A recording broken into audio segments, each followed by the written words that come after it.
Hello there guys and welcome back to the channel. Right, so I just recorded this entire video and then realized that I hadn't hit record and I had gotten through pretty much entire video. But either way, we are closing in on finishing Act 7.4 guides. We have 7.4, 5 and 6 left, so just the two of them. And as always, we're going to start from left to right, go through every path, best counters, best strategies, things to be kind of like aware of, and then obviously boss fight options. For the more impatient ones of you, here is the write-up that you can take a screenshot and refer to at any point, or maybe this is only thing that you need from me, then in which case, thank you for coming and hope you have a nice day. But however you guys want to use these guys, it's up to you. And here's going to be, again, a write-up that I will bring back up several times throughout the video, but don't worry about that. You can take screenshot of the path write-ups, and here are the best boss options in my opinion. Now keep in mind that these are just, my personal opinions. I haven't tested every champion. I might be missing out on some crazy fun interactions, but these are the champions that I either A, used myself, or B, strongly think that should do extremely well for these paths. Right, so we're going to start from left to right, and I guess this time I'm going to try and be a bit quicker because I just went over all of these parts. But Wombo Combo, right back at it, special to bias lane. Honestly, just ignore the note that Wombo Combo damage that you can get is really not all that worth it, because those prowesses are quite short, and after special attack you only have 8 seconds to get in that, parry and knockdown, and the damage you would get isn't even that high or that significant. So my recommendation is just completely ignore the Wombo Combo node. All of the special attacks here are dexable, so don't take them on block and you will be fine. The only node that really kind of comes into play here is right back at it, so they do go debuff immune whenever you knock them down. So what you want to avoid is basically parry heavy champions or champions that rely on debuffs and having opponents be knocked down by special attack. So for instance, Cosmic Ghost Rider is not necessarily going to be the best option here, but that still leaves us with plenty of great options for these lanes. You can just bring in your Kitties, your Dooms, your Agons, your Kingpins, your Ghosts, your Venoms. In case of Venom, you can rely on your debuffs, just don't use your special attacks, or with Ghost, just do whatever, you don't inflict debuffs, so on and so forth. So there's plenty of options. The one key aspect is, again, do not use champions that rely on having your debuffs stick on the opponent and knock them down at the same time. That's about it that you need to worry about. Now we have Paradox Dodge, and this is absolute cheese lane. What you want to do is basically trigger Dex enough times and then benefit from increased power rate to completely stun lock the opponents. There is this Scared Stiff root node that will root you for 4 seconds every 8 seconds, but the timer is reset every time you strike the opponent. So as long as you can maintain an aggressive playstyle, which, stun lock is the pinnacle of being as aggressive as you possibly can, then it will never come into play. Now Medusa fight, you can stun lock, but it's kind of iffy, so you can use some different champions. But after Medusa, you can just stun lock the rest of the champions on this lane. And in my notes, I write that it's iHulk fun, but you can honestly use a plethora of different champions. The only real conditions here are that you do have guaranteed stun on either level 1 or level 2, or ideally both level 1s and level 2s. And then you only need to figure out exactly how many paradox charges you need in order to be able to reliably get back enough power, and that is it. Because once opponent is stun locked, you will never dex, you will never be getting more paradox charges, you have no need of getting rid of them either, so you are just doing swimmingly. So for stun lock options, we have iHulk, Hulkbuster with level 1, Ultron with level 1, Joe Fixit with level 2s, Ronan level 1s and 2s, Spider-Gwen, level 2s, Starking Hand Spider-Man, level 1s, and I'm sure there are plenty of other champions like Gambit and whoever else you want to use. So you can just completely cheese this entire lane. Right, moving on to this lane that starts with Starking Hand Spider-Man, and again, we have Superiority, Even Footing, and Head Rush, which are nodes that I kind of invite you guys to completely forget about. The only meaningful node here is the entry fee, which gives opponents 100% Purify ability, but for each active buff on you, that is reduced by 30%. So long as you have 4 buffs, they will never purify. If you have 3 buffs, they have 90% chance not to purify.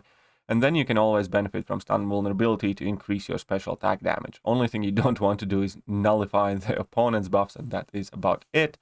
And that being said, what you want to do is bring in champions that have plenty of buffs and or use Odin's pre-fight. Those are the only restrictions. Hercules, after first special one, he can have, 4 buffs active and all good. Hyperion, you might have a bit of struggle getting in the initial parry because you only start with a power gain buff. But after that, once you get a couple of Furies, it's going to be super easy.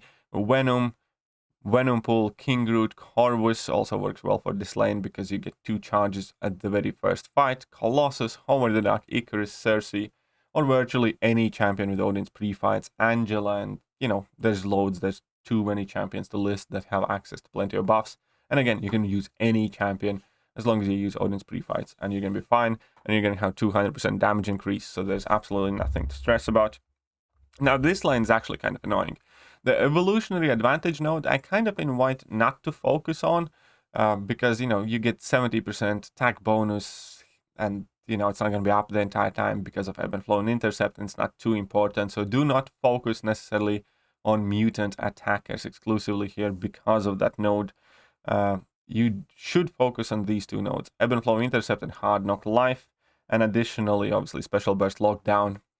Do not use liquid courage double edge masteries here, or if you do, you do need to use immune champions because that heal block debuff is gonna mess with you a bit. So the point is, on this entire lane, you need to be relatively good at intercepting. If you are not good at intercepting, there are ways to work around that. That is to use champions that have assisted intercepts and so on and so forth. So let's go over the MVPs. Again, Hard Knock Life is one of the biggest pain nodes currently in MCOC, in my opinion, and we only have 1 champion that is immune to passive disorient, immune to disorient in general. But if disorient are debuffs, then you often can shrug them off or deal with them somehow. But if they are passives, then only APOC is able to deal with that and go fully disorient immune. So APOC is legitimately one of the best options here. But alternatively, you can just kind of use whichever champions you have quite aggressive playstyle with. Archangel might not necessarily be the best option here, actually. If I think about it, I probably want to delete that off a bit. But other than that, you just want to use champions that have aggressive playstyles and help you intercept. So Kitty Pryde is going to do quite well. Mole Man is an excellent option for this because with Mole Man, you have a guaranteed easy intercept whenever you hold your block, let opponent hit your block, and then punish their dash in. That's going to count as an intercept, and you're going to start your guaranteed crits, and everything's going to work fantastic. Kingpin does well on this lane. You can use Dr. Doom, Black Widow, Deadly Origin. Killmonger has assisted intercepts that will work very well, and obviously we have Hercules with Infuriate, which is quite easy to intercept with. So those are kind of like the better options. Again, the key is just to use champions that do not require you to block a lot and enable yourself to intercept. There are few annoying fights on the lane, so be aware that you will want to have a counter for Spider-Gwen, which Mole Man will work ideally for. Later on we have Nick Fury and Gladiator Hulk, so just keep those fights in mind. This is quite an annoying lane, I would say. But next up, apparently, the true annoying lane, or at the very least, it kind of surprised me how many people are vocally really upset with this lane and are struggling with it, because it's actually very straightforward. The problem here is obviously the fact that opponents are unstoppable initially, and you do need to bait out 3 special attacks in order for them to remove that unstoppable. Now, we do have power access too, that kind of helps you, but limber that kind of hinders you. The entire point of this lane is if you can dance in a corner, you can virtually use any champion, and for me it was extremely fun with Kingpin and Mr. Sinister synergy. It did make it harder for me to get the first 3 paradox charges, but afterwards I just had huge amounts of fun thanks to Entropic Impairment extending that power lock to like 15-20 seconds, and I could just spam my heavy attacks in corner basically to infinity. But if you are struggling with the start of these fights and you're not overly confident in, dancing and dodging in the corner, then you just want champions that have immediate quick access to slow in order to remove that unstoppable, and that's it. So champions that have slow and heavy attack, She-Hulk, Spider-Gwen, Hawkeye, Yellow Jacket, Silver Centurion, all can do fantastic here. Just parry, heavy, and play the fight as normal. That Unstoppable, if you are under 3 paradox charges, will apply itself every 10 seconds, but then you can just drop another heavy attack. Quick note there, if Limber is the problem that makes you unable to use your heavy attack initially, use White Magneto Synergy, Magneto House of X. Passive stun is not subject to Limber, and you can do well there, so Magneto House of X can help you get started as well, alongside these slow champions. Additionally, you can use Sorcerer Supreme and Shang-Chi. They have also very quick and easy access to their slows, and you're going to do just fine. It's actually very enjoyable fight, because later on, once you kind of get through the initial 3 paradox charges and opponents are not consistently unstoppable, then you have Power Axis, that's quite nice, and then you have Entropic Impairment, that increases your debuff duration, and you can fully benefit from that with so many different champions, and it's quite a fun lane to do. And the last one here is this Fighting Fit, Hazard Shift, Incinerate Poison, and Fractured Guard lane. And it's also actually really fun, especially with like Kingpin, and I used a lot of my 5-star Taskmaster, absolutely shredded this lane too. It was very fun. So the point is that you want to use ideally skilled champions that shrug off debuffs in order to benefit from Fighting Fit, and you're going to be primarily shrugging off the armor breaks from this Fractured Guard lane that puts an armor break on you every time you block opponent's hit, and also, you know, Hazard Shift, Incinerate Poison. So recommendations, obviously, there are Kingpin, Mole-Man, Shang-Chi, Taskmaster, Night Rusher, Aegon, Nick Fury, Jabari, Panther, somebody else. Now, in case of Night Rusher, there is the second strategy that you can utilize here, is because he's Incinerate immune, and every time his immunity triggers, you would still get these Furies placed on you, and you're going to do, you know, just fine. Additionally, you can actually use pretty much any champion in the game for this, thanks to Juggling Act called Snap Incinerate Immunity. So once you drop a heavy attack at the beginning of the fight, you go Incinerate Immune, and then you just work around Hazard Shift and strike opponent only during the Incinerate phases, and you know, you can do just fine as well. Additionally, you can bring in your own Incinerate Poison Immune champions like Red Hulk, Anti-Venom, Penny Parker, whoever else you like, and just ignore the rest of the nodes. You're going to be getting some armor breaks every time you block, but you know, Willpower Heal kind of also is fairly neat, and just ignore the rest of the fights. Still, highly recommend having fun with Kingpin, Taskmaster, and you know, the rest of the skill champs here to benefit from increased attack bonus. Right, and now we can take a look at the boss nodes. The bosses actually kind of look scarier than they actually are. So let's break them down one by one. Start with Namor. And the only thing to worry about on Namor is Biohazard, really. That is powerful from afar, but due to the Namor's nature, how he goes in his, you know, overload mode or whatever, most of the time it's really inconsequential. Plus, aggressive means that he's quite quick to throw his special attacks. And the node that you are ought to worry about here is Crisis of Opportunity, which is kind of like Encroaching Stun, except it gives you either Fury or inflicts degen based on whether you hit or fail. But ultimately, even if you fail, you know, you can still take that degen and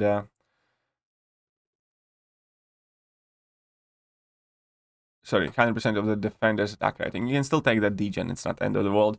Ideally, you do want to hit getting that Fury, because that obviously will increase your damage output, but it's secondary. If you do fail one degen time, it's not going to be end of the world either. And because of Biohazard here, you can obviously benefit highly from running Ghost, from running Omega Red, and you know, doing as much damage as you possibly can with those champions. But additionally, I personally used, for instance, Nimrod and Warlock, and those champions worked fine. I used Ultron for this fight as well, because, you know, as long as you can deal with Biohazard, you can deal with this fight. Also, don't forget that Horseman abilities give you bleed immunity, and that's pretty much all you need here. So Horseman Archangel would do very well, or Horseman Kitty Pryde, and so on and so forth. Because yeah, the only real major thing to deal with here is the Biohazard, to be honest. The rest of it is quite fine. Moving on to Kingpin, sorry, not Kingpin, Moving on to Killmonger. This is quite fun, boss. The idea here is, because of Redouble Determination, because of Extinction Protocol, he's going to be gaining a ton of power. Right? And that is a scary Killmonger. A Killmonger that gets a ton of power is a scary Killmonger. However, thanks to Enhanced Parry Armor Break, you will be consistently and permanently basically disabling his reverb damage. So yes, there's going to be tons of tons of power for him, but you don't have to worry about reverb. The moment you don't have to worry about reverb and any champion can armor break, you can use virtually any champion, but in this case, ideally, you want to use champions with power control. And that is it. Dr. Doom can absolutely destroy this fight. Magic will absolutely destroy this fight. Black Widow Clairvoyant will absolutely destroy this fight. Rogue will absolutely destroy this fight. Professor X is really good for this fight too. Hawkeye will absolutely destroy this fight. Guillotine 2099 and level 1 spam, for instance, will absolutely destroy this fight. Push him 3 bars of power, finish with a special attack that power drains a bit, and you're safe. You know, he's going to use his level 1 or level 2, it doesn't matter. As long as you get another special one by the time, you know, you push him past 3 bars of power, you are fine. And the fact that you have armor break all the time they're available for you makes this fight very easy and very chill. And the last one is Kingpin. It's quite sorry, not Kingpin. Why do I go with Kingpin all the time? Last one is Mr. Negative. And this playing favorites node is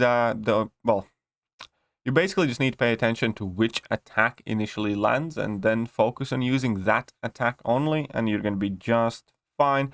There is Energy Adoption Fire as a main node to worry about, and Special Burst Lockdown to prevent Ghost from absolutely destroying this lane. Still, this fight is very doable, very easy with champions like Mallman, Kingpin, Nick Fury. Archangel can put in tons of work, and Surfer also being able to benefit from the Energy Adoption Fire. Again, that playing favorites node can be quite confusing.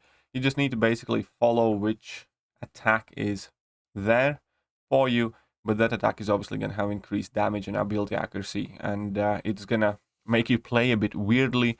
But for instance, with Archangel, having 100% increased attack on your mediums and increased ability accuracy will also help you put on more bleeds. That's one of the reasons why Archangel works fantastic here.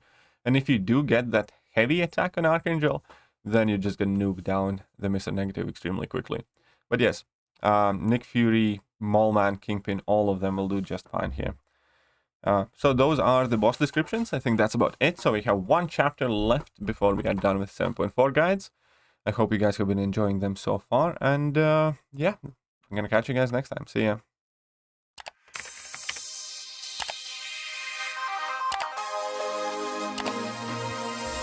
Hello there guys and welcome back to the channel. So we have all the information about